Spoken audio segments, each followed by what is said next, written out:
Hey, if you wonder how you can control the Spotify playback of your phone on the HUAWEI Watch Fit 3, first of all, you will have to actually go into the HUAWEI Health application, move into the app gallery.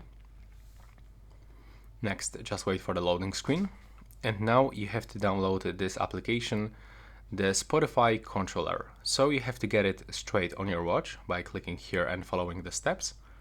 And next, you can grab your watch, scroll and find this Spotify controller, and now you can find the music playback.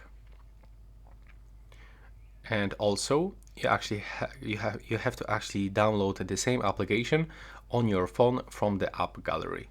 So you can, for example, quickly scan the QR code from your smartphone. By using your smartphone, and you will be actually redirected into the download.